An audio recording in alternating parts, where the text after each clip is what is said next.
أعوذ بالله من الشيطان الرجيم.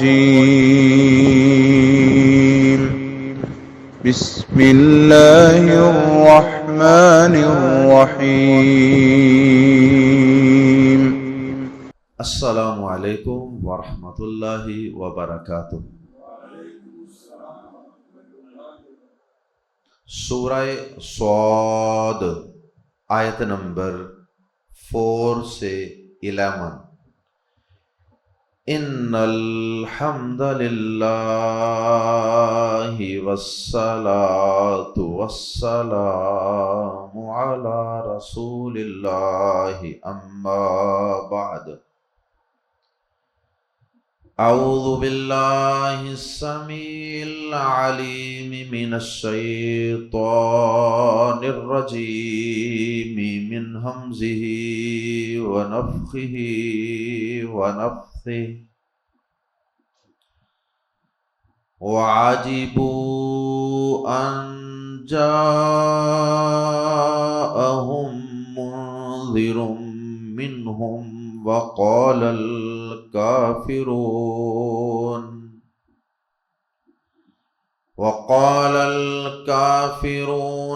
هذا ساحر كذاب أجعل الآلهة إلها واحدا إن هذا لشيء عجاب۔ وانطلق الملأ منهم أن امشوا واصبروا على آلهتكم إن هذا لشيء يراد ما سمعنا بهذا في الملة الآخرة ما سمعنا بهذا في الملة الآخرة إن هذا إلا اختلاق أأنزل عليه الذكر من بيننا بل هم في شك من ذكري بل لما يذوقوا عذاب ام عندهم خزائن رحمة ربك العزيز الوهاب ام لهم ملك السماوات والأرض وما بينهما فَلْيَرْتَقُوا فِي الْأَسْبَابِ جُنْدٌ مَّا هُنَالِكَ مَهْزُومٌ مِّنَ الْأَحْزَابِ۔ گزشتہ آیات میں کافروں کے قرآن مجید سے اعراض اور اس کے انکار کا یہ سبب بیان کیا گیا کہ کافر اپنے اسٹیٹس، اپنے مقام، مرتبے، چودراہٹ، تکبر کی وجہ سے اور نبی پاک صلی اللہ علیہ وسلم سے حسد اور مخالفت کی وجہ سے اس قرآن کا انکار کرتے، ورنہ اس قرآن میں انکار کرنے والی قطعاً کوئی بات نہیں۔ اب اگلی آیات میں یعنی آیات زیر تفسیر میں اللہ رب العزت نے ان کے انکار کے کچھ مزید اسباب اور انداز بیان کیے۔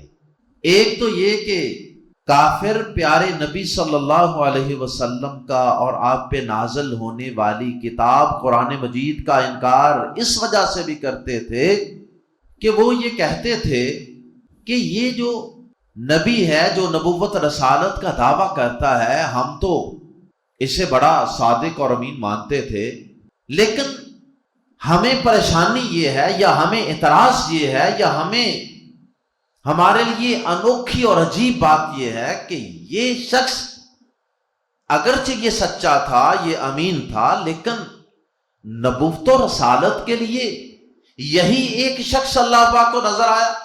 اس کے دو مطلب، ایک تو یہ کہ ان کا یہ خیال تھا کہ نبوت و رسالت کے لیے تو کوئی آسمانی مخلوق آتی، کوئی نورانی مخلوق آتی، یہ تو ہم میں سے ہی ایک انسان ہے۔ جیسا کہ کافروں کا یہ اعتراض قرآن مجید میں کئی مقامات پہ بیان ہوا، اور صرف مشرکین مکہ ہی یہ اعتراض نہیں کرتے تھے، یہ اعتراض تو نوح علیہ السلام کے دور سے کافر انبیاء کرام پر کرتے چلے آئے۔ اور دوسرا، ان کے نبی صلی اللہ علیہ وسلم کے نبی رسول بننے پر یہ تعجب اور یہ حیرت تھی، ان کے لیے یہ اچنبے کی بات اس لیے تھی کہ وہ کہتے تھے کہ دیکھو یہ پورا مکہ ہے، یہ پورا طائف ہے، یہ پورا عرب ہے، تو یہ اتنے زیادہ لوگوں میں سے اتنے بڑے بڑے سردار، اتنے بڑے بڑے مالدار، تو کیا ان سب میں سے اللہ پاک کو یہی نظر آیا؟ اب کوئی نہ کوئی تو اللہ نے منتخب کرنا تھا۔ اب جسے بھی اللہ تعالیٰ منتخب کرتے، یہ اعتراض تو ہر اس شخص پر کیا جا سکتا ہے جسے اللہ منتخب کرے، کہ جی اللہ پاک نے اسی کو کیوں منتخب کیا، کسی اور کو کیوں نہیں کیا؟ یہ اعتراض تو انتہائی بوگس اور بے بنیاد اور فضول اعتراض۔ اللہ اکبر۔ یہ تھا عقیدہ رسالت پر اعتراض۔ اور ساتھ ہی آیات زیر تفسیر میں اللہ پاک نے ان کے عقیدہ توحید پر بھی عجیب و غریب اعتراض کا تذکرہ اللہ پاک نے کیا، ان کے تعجب کا ذکر کیا کہ وہ کہتے ہیں کہ یہ ایک تو ہمیں اس کی نبوت و رسالت پر تعجب ہے، اور دوسرا جو یہ عقیدہ بیان کرتا ہے، جو یہ دین لے کر آیا ہے، ہمیں اس دین اور اس عقیدے اور اس توحید پر بھی بڑا تعجب ہے۔ ہمارے لیے تو وہ بھی بڑی ایک اجنبی اور ایک بڑی انہونی بات ہے۔ اور وہ بات کیا ہے کہ یہ کہتا ہے کہ سارے معبودوں کو چھوڑ دو، سارے الہوں کو ہی چھوڑ دو، اور سب کی جگہ پر صرف ایک اللہ معبود۔ یہ بات بھی ہماری کھوپڑی میں نہیں آتی۔ نوح علیہ السلام سے لے کر لوگ مختلف معبودوں کو، مختلف بتوں کو، مختلف شجروں حجروں کو پوچھتے رہے، اور یہ عجیب دعوت لے کے آیا ہے، کہتا ہے کہ بس سب کو چھوڑ کر صرف ایک اللہ سے لو لگا لو، ایک اللہ کے آگے ہاتھ بلند کرو، ایک اللہ کے آگے سجدہ کرو، ایک اللہ کے آگے رکوع کرو، ایک اللہ سے مشکل کشائی حاجت روائی کے لیے اس کو پکارو، سب کو چھوڑ کر صرف ایک۔ یہ بات ہمارے لیے بڑی عجیب ہے۔ اللہ اکبر۔ اور پھر وہ یہ بھی کہنے لگے، ایک اعتراض انہوں نے یہ بھی کیا کہ اس نبی کی باتیں ہم نے سنی ہیں، لیکن سچی بات ہے کہ ہم نے یہ آخری ملت میں جو لیٹسٹ دین دنیا میں چل رہا ہے نا، اس میں ہم نے کہیں بھی ایسی کوئی بات سنی نہیں۔ اب اس وقت لیٹسٹ مذہب، ملت، دین جو تھوڑا بہت رہ گیا تھا وہ کیا تھا؟ یا تو مکہ کے اندر حضرت ابراہیم علیہ السلام کی ملت اور ان کا دین تھا، جو اپنی تبدیل شدہ اور بگڑی حالت میں چل رہا تھا، اور جسے عمر بن لوہی خزائی نے تبدیل کر کے رکھ دیا تھا، اس میں بت پرستی کو اس نے شامل کر دیا، نیا ورژن اس نے پیش کیا تھا۔ اور ان عربوں کے باپ دادا اسی خود ساختہ اور تبدیل شدہ ملت ابراہیمی پر چل رہے تھے۔ قرآن مجید نے جگہ جگہ ابراہیم علیہ السلام کی ملت کا تذکرہ کیا کہ ابراہیم علیہ السلام کیا تھے؟ حنیف تھے، یکسو تھے، مواحد تھے، اللہ کے ساتھ شرک کرنے والے نہیں، اور ان ظالموں نے ان کے دین میں شرک داخل کر لیا ہوا تھا ان کے باپ دادا۔ تو ان کا مطلب یہ تھا کہ وہ جو ہمارے باپ دادا سے ہمیں جو لیٹسٹ دین اور دین کی تعلیمات پہنچی ہیں ان کے اندر تو ایسی کوئی بات نہیں۔ باپ دادا کا جو بناوٹی دین تھا نا، خود ساختہ، اس کی طرف اشارہ کر رہے ہیں۔ یا پھر ان کا مطلب یہ تھا کہ اس وقت دنیا میں عیسائی موجود ہیں جو آخری نبی یعنی عیسیٰ علیہ السلام کو ماننے والے ہیں، کیونکہ ہمارے پیارے نبی صلی اللہ علیہ وسلم سے پہلے جو آخری نبی تھے یعنی سیکنڈ لاسٹ، وہ حضرت عیسیٰ علیہ السلام تھے۔ تو ان کافروں مشرکوں کا یہ مطلب بھی ہو سکتا ہے کہ بھائی ہم نے عیسائیت کے متعلق بھی باتیں سنی ہیں، یہ باتیں تو عیسائیت بھی نہیں کہتی کہ سب کو چھوڑ کر ایک اللہ کو، کیونکہ عیسائیت کی بھی اس وقت تک شکل بگڑ چکی تھی، عیسائی بھی 3 خداؤں کے قائل ہو چکے تھے۔ تو ان مشرکین مکہ کا یہ مطلب بھی ہو سکتا ہے کہ ایک خدا، صرف ایک کو تو عیسائی بھی نہیں مانتے، جن کی طرف اس نبی سے پہلے آخری نبی عیسیٰ علیہ السلام آئے وہ بھی کم از کم 3 کو مانتے۔ تو اس لحاظ سے یہ بڑی عجیب باتیں ہیں جو ہماری سمجھ میں آنے والی نہیں ہیں۔ توحید پر تعجب، قرآن پر تکبر، تعجب، اور ایک بشر کے رسول ہونے پر تعجب۔ اللہ اکبر! یقیناً پیارے نبی صلی اللہ علیہ وسلم یہ دعوت توحید، دعوت رسالت اور قرآن پر ایمان لانے کی دعوت، یہ آپ لوگوں کو انفرادی بھی دیتے تھے، ایک ایک شخص کو جا کر مل کے اس کو سمجھاتے، اور یہ دعوت کئی دفعہ مجلسوں کے اندر بھی بیان ہوتی ہوگی، کئی موقعوں پہ عربوں کے ساتھ آپ کے مکالمے بھی ہوئے ہوں گے کہ وہ سردار مل کر آ گئے یا وہ ابو طالب کے پاس آ گئے کہ اپنے بھتیجے کو سمجھائیں۔ تو مختلف مجلسوں کے اندر بھی یہ باتیں ہوتی رہی ہوں گی۔ آیات زیر تفسیر میں اللہ پاک نے کافروں کے سرداروں کا، مشرکوں کے سرداروں کا ایک عجیب طرز عمل بیان کیا کہ جب نبی صلی اللہ علیہ وسلم سے وہ گفت و شنید کرتے ہیں اور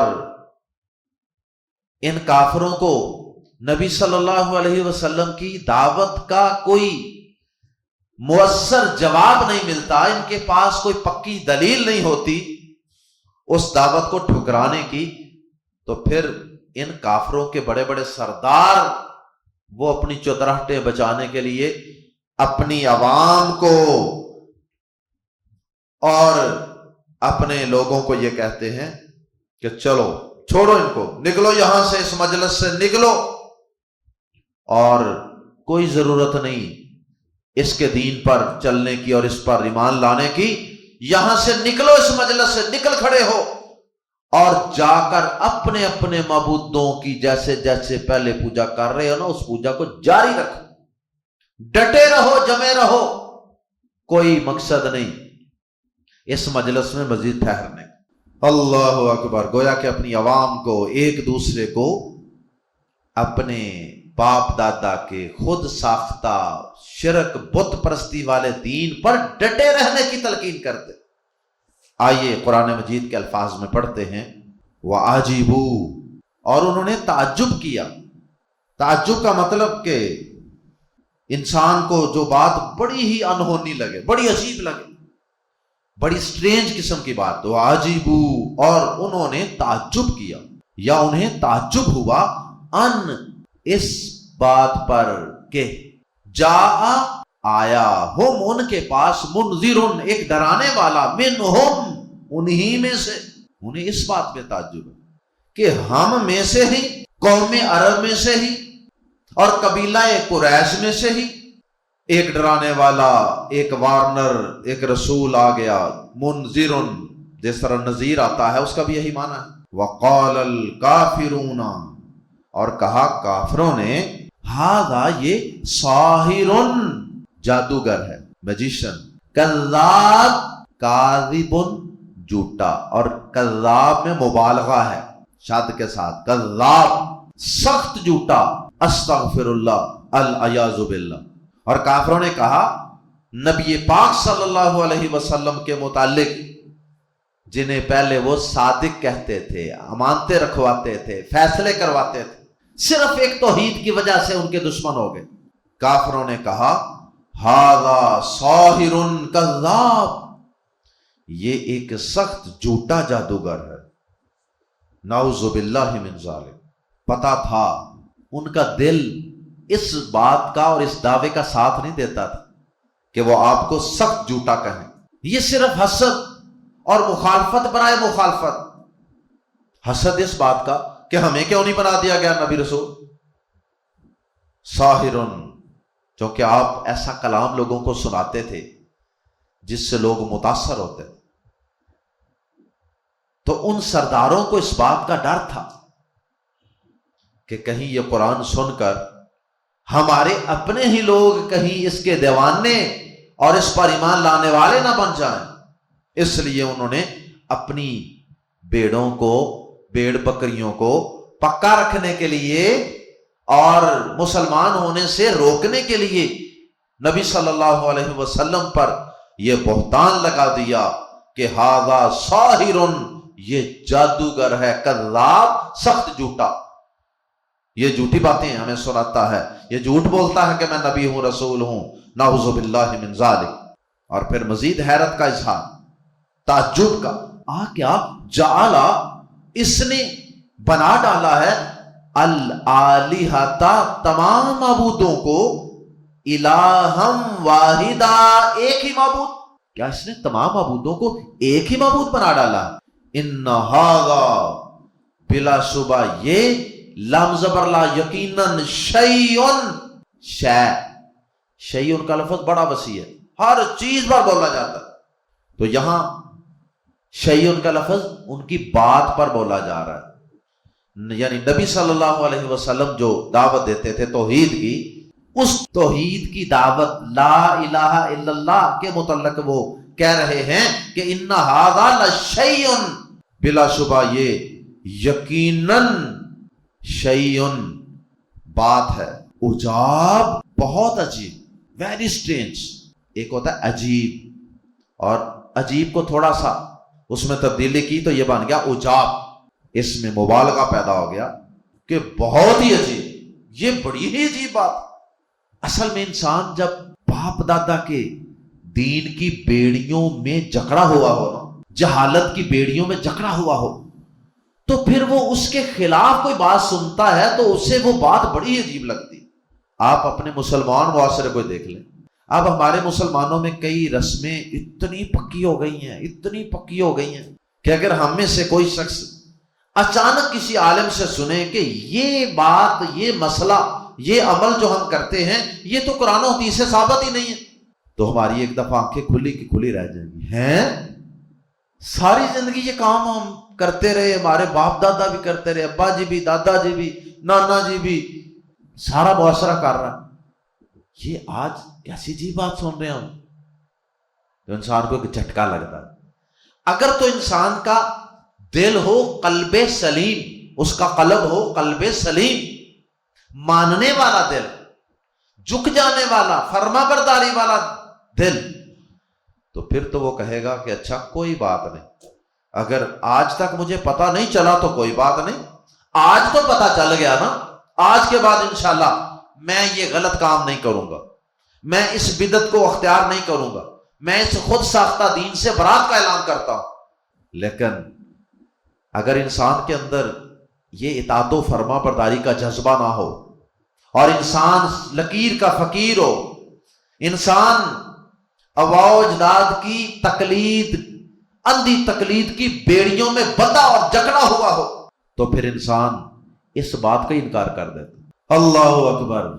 کئی دفعہ یہ ذاتی طور پہ ہمارا ایکسپیرینس ہوا، درس دیا کسی جگہ اور درس کے اندر آدھی صدی سے مسجدوں میں نماز پڑھنے والے 50 سال 60 70 سال سے جو بزرگ مسجدوں میں نمازیں پڑھنے والے، اقامتیں کہنے والے، اذانیں دینے والے، جب درس دیا تو انہوں نے درس کے دوران ہی پھڈا بنا لیا۔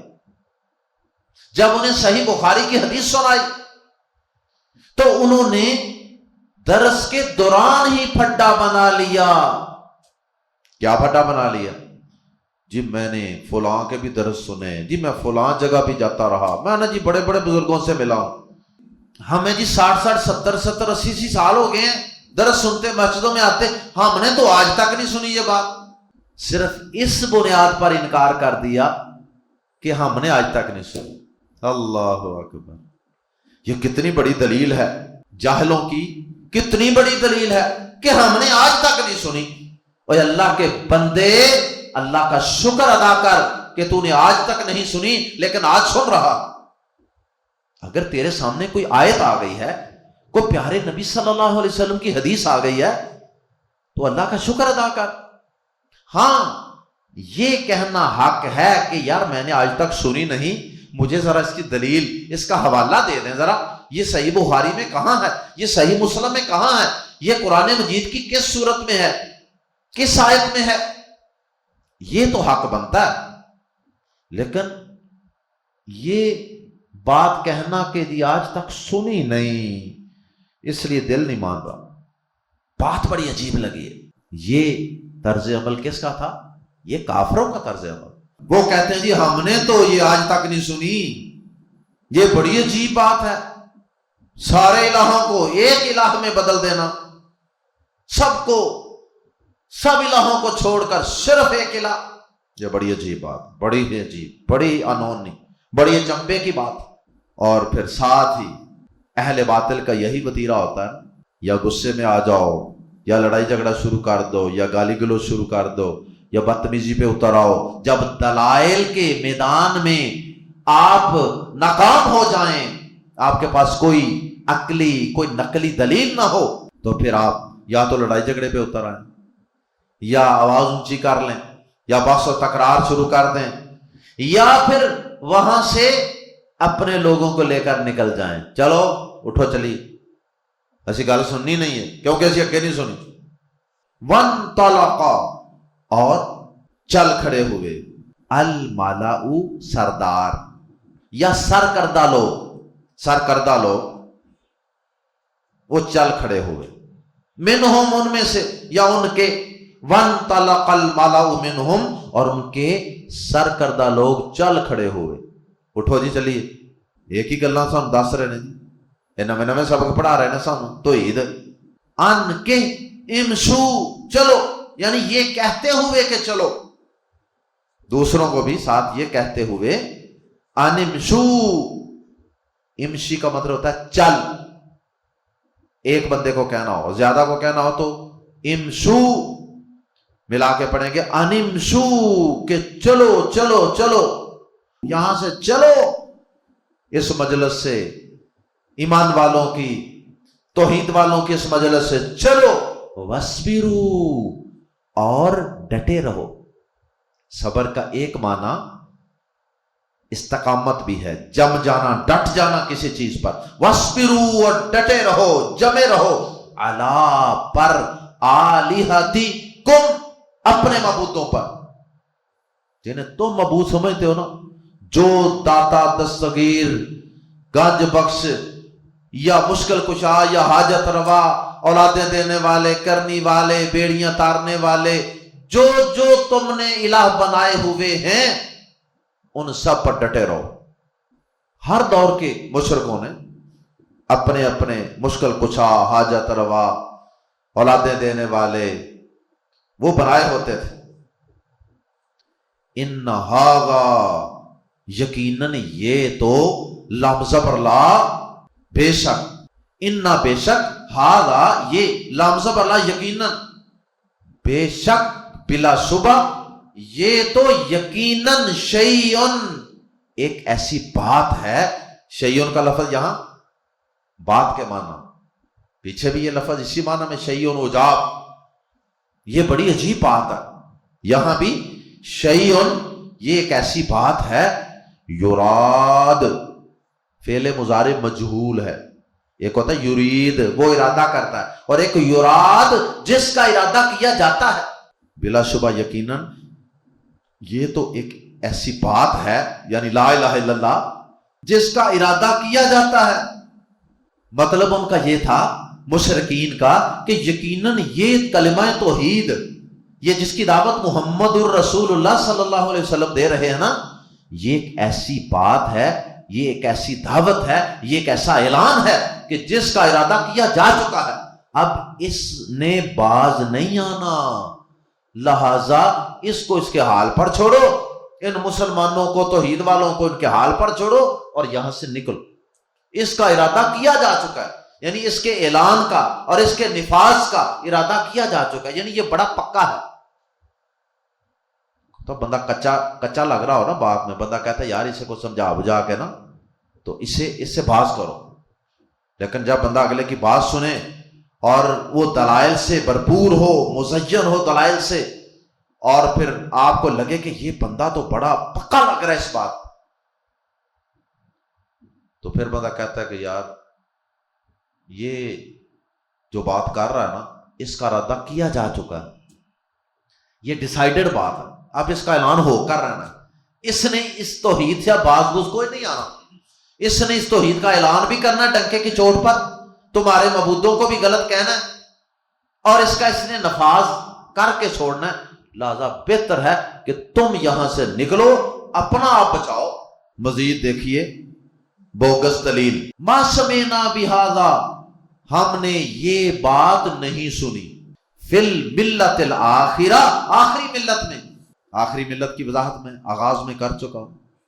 یا تو وہ ملت ابراہیمی کا جو تبدیل شدہ ورژن ان تک پہنچا تھا جس میں شرک کی ملاوٹ ہو چکی تھی، یا پھر عیسیٰ علیہ السلام کی طرف اشارہ ہے کہ وہ عیسائی بھی ایک الہ کے نہیں قائل، وہ بھی تین کے قائل ہیں. ما سمعنا بہذا فی الملت الاخرہ، ہم نے یہ بات آخری ملت میں بھی نہیں سنی جو یہ محمد صلی اللہ علیہ وسلم بیان کر رہے ہیں. ان ھذا، نہیں ہے یہ، ان کا ترجمہ ہوتا ہے ان اگر، لیکن جملے میں الا آ رہا ہے اس لیے ان کا ترجمہ نہیں. ان ھذا الا، نہیں ہے یہ مگر اختلاق، محض بنائی ہوئی بات، گڑی ہوئی بات. یہ تو محض بنائی ہوئی بات ہے. جو یہ بات کر رہا ہے نا، یہ ہم نے نہ باپ دادا سے سنی، نہ ہم نے آخری ملت میں سنی، نہ ملت ابراہیمی میں سنی، نہ عیسیٰ علیہ السلام کے دین میں سنی. یہ تو محض بنائی ہوئی بات. حالانکہ یہ بات تو پہلے نبی سے چلی آ رہی تھی، توحید، لیکن جہالت کے اتنے پردے اوپر پڑ چکے تھے، جہالت کے پردوں میں توحید چھپ چکی تھی، اور باپ دادا کی اندھی تقلید ان کو اپنی بیڑیوں میں جکڑ چکی تھی. کیا انزلہ، نازل کی گئی ہے، علیہ، اس پر، علیہ شروع میں آ گیا اس لیے اس میں ہی کا معنی پیدا ہو جائے گا، اسی پر، اس ہی پر یا اسی پر. انزل علیہ الذکر، کیا اسی پر نصیحت نازل کی گئی ہے، من بیننا، ہمارے درمیان میں سے. اتنے لوگ ہیں، بڑے بڑے سردار اور بھی بڑے لوگ ہیں یہاں مکہ میں، طائف میں، عرب میں، کیا ہمارے درمیان میں سے اسی پر نصیحت نازل کی گئی ہے؟ یہ نصیحت یعنی وہی قرآن، دین، کیا یہ اسی پر ہی نازل کی گئی ہے؟ یہ توحید کہ ایک الہ ہے صرف. بل ہم، بلکہ وہ، فی شکن، ایک شک میں ہیں، من ذکری، میری نصیحت سے. بل ہم فی شک من ذکری، بلکہ وہ میری نصیحت میں، نصیحت کے متعلق یا نصیحت سے شک میں ہے. شک ایک ایسی کیفیت ہوتی ہے کہ جب انسان دو چیزوں میں سے کسی ایک کو ترجیح نہیں دے سکتا، وہ کنفیوز ہوتا ہے کبھی اس کو صحیح سمجھتا ہے کبھی اس کو صحیح سمجھتا ہے، وہ کنفیوز رہتا ہے، اس حالت کو کہتے ہیں شک، تردد، ریب۔ تو یہ جتنی وہ باتیں کر رہے ہیں نا، اعتراضات، ان پر بھی ان کے دل مطمئن نہیں ہے، اس لیے فرمایا بل ہم فی شک من ذکری، بلکہ وہ میری نصیحت سے شک میں ہے۔ نصیحت سے مراد قرآن، نبی صلی اللہ علیہ وسلم۔ اللہ اکبر، صرف تکبر کی وجہ سے، حسد کی وجہ سے، ضد کی وجہ سے، ہم نے پہلے کیوں نہیں سنی، کسی اور پر نازل کیوں نہیں کر دیا کیا، وغیرہ وغیرہ، اس طرح کی باتوں کی وجہ سے وہ اس نبی کی مخالفت کر رہے ہیں اور قرآن کا انکار کر رہے ہیں، اس وجہ سے وہ شک میں ہیں۔ یہ جتنی باتیں وہ کر رہے ہیں ان کی کوئی حقیقت نہیں۔ اور ساتھ اللہ پاک نے فرمایا کہ اصل بات یہ ہے کہ ابھی انہیں میری مار نہیں پڑی، ابھی انہوں نے میرا عذاب نہیں چکھا۔ یہ جو انسان نہیں نہ بن رہے، یہ جو بندے نہیں بن رہے، بلکہ لمبا، ابھی تک نہیں، لمبا کا معنی ہوتا ہے ابھی تک نہیں، یذوقو، انہوں نے چکھا، عذابی، آگے چھوٹی یا حذف ہے، عذابی، میرا عذاب، بلکہ انہوں نے ابھی تک میرا عذاب نہیں چکھا۔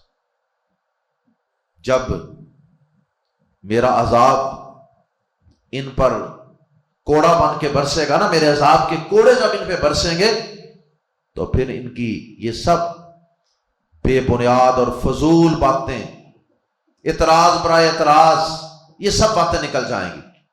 ام یا عندہم، یا ان کے پاس خزائن، خزانے ہیں، اور رحمت ربی کا، تیرے رب کی رحمت کے۔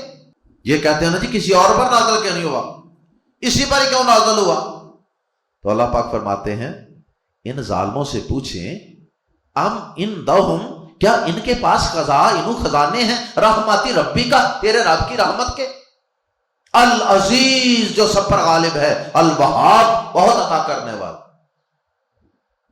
جو بہت عطا کرنے والا ہے۔ کیا وہ یہ نبوت اور رسالت کا تاج ان سے پوچھ کر کسی کے سر پہ رکھے گا؟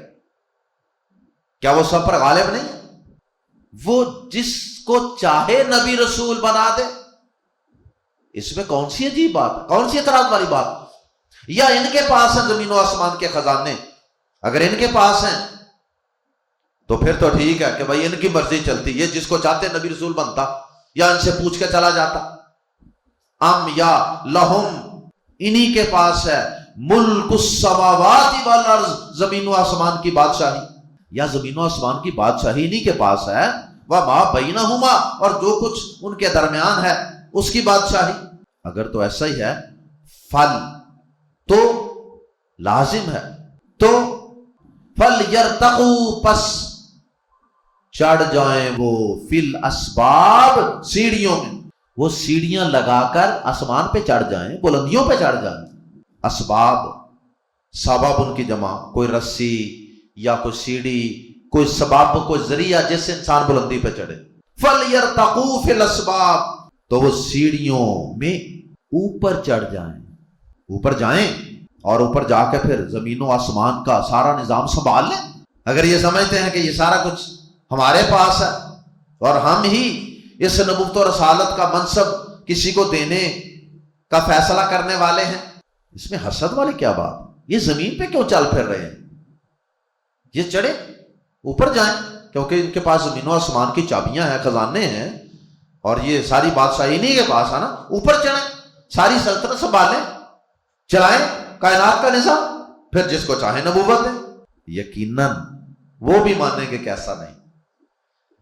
تو جب ایسا نہیں تو پھر وہ ایسی بیہودہ اور بے بنیاد باتیں کیوں کر رہے ہیں کہ جی اتنے لوگوں میں سے اسی پر نبوت اور رسالت کیوں آئی؟ عجیب بات ہے بھائی، وہ رب ہے جس کو چاہے، یہ انتخاب اس کا ہے کہ تمہارا۔ اللہ پاک فرماتے ہیں جندن، ایک لشکر ہے، یہ کافر یہ ایک لشکر ہے، اور جندن کی تنوین یہ تقلیل اور تحقیر کے لیے ہے، یعنی کم چیز شو کرنا۔ جندن چھوٹا سا لشکر ہے، اور آگے ما بھی ساتھ لگ گیا، اس کی وجہ سے اس میں اور زیادہ چھوٹا ہونے کا اور حقیر ہونے کا معنی پیدا ہو گیا۔ جندم ما، یہ ایک حقیر سا لشکر ہے۔ یہ بڑے بنے پھرتے ہیں نا، یہ ایک حقیر سا لشکر ہے۔ ہنالکا، وہاں یا اس جگہ، کہاں؟ رسول کے مقابلے میں۔ یہ اس رسول صادق و امین صلی اللہ علیہ وسلم کے مقابلے میں، یہ وہاں مکہ میں رسول کے مقابلے میں ایک حقیر سا لشکر ہے۔ محزوم، جو شکست کھانے والا ہے، شکست خوردہ ہے۔ محزوم مفعول کے وزن پہ۔ من الاحزاب، لشکروں میں سے، یعنی یہ لشکروں میں سے ایک حقیر سا لشکر۔ بڑے بڑے لشکر گزرے ہیں دنیا میں، لیکن جتنے لشکر، جتنی فوجیں گزری ہیں، ان میں سے یہ مکہ والے کافر، یہ ایک چھوٹا سا لشکر۔ بڑے بڑے لشکر گزرے ہیں، قوم عاد، سمود بھی، یہ ان میں سے ایک حقیر سا لشکر ہیں۔ محزوم من الاحزاب، جو شکست کھانے والے ہیں۔ اور ایک ترجمہ کرنے کا انداز اور بھی ہے، جندم ما، یہ ایک حقیر سا لشکر ہے، اور ہنالکا کا تعلق محزوم کے ساتھ بنا لیں۔ جندم ما، یہ ایک حقیر سا لشکر ہے، ہنالکا، جو اس جگہ یعنی مکہ میں، محزوم، شکست کھانے والا ہے، من الاحزاب، لشکروں میں سے۔ لشکروں میں سے یہ ایک حقیر سا لشکر ہے جو وہاں مکہ میں نبی پاک صلی اللہ علیہ وسلم کے مقابلے میں شکست کھانے والا۔ اور پھر ایسا ہی ہوا، بدر میں خوب درگت بنی ان کی، اور پھر بعد میں احد میں، پھر حنین میں، پھر خندق میں، اور پھر فتح مکہ کے موقع پہ، ہر جگہ ان کی خوب درگت بنی، اور پھر ان کے دماغ ٹھکانے آئے۔ اللہ پاک نے ان کو شکست عطا فرمائی، اور اپنے پیارے نبی جناب محمد الرسول اللہ صلی اللہ علیہ وسلم اور آپ کے ایمان والے صحابہ کرام کو اللہ پاک نے فتح و نصرت سے فیض یاب کیا۔ اللہ ہم سب کو اپنی توحید کی سمجھ عطا فرما دے، اور انبیاء کرام پر، قرآن مجید پر، توحید پر ایمان لانے کی اللہ ہمیں توفیق عطا فرما دے، اور اللہ ہمیں ہر قسم کی حق بات کو قبول کرنے کی توفیق نصیب فرما دے۔ اللہ ہمیں آباء و اجداد کی اندھی تقلید کی بیڑیوں سے آزاد ہونے کی توفیق عطا فرمائے۔ سبحانک اللہم و بحمدک، اشہد ان لا الہ الا انت، استغفرک و اتوب الیک۔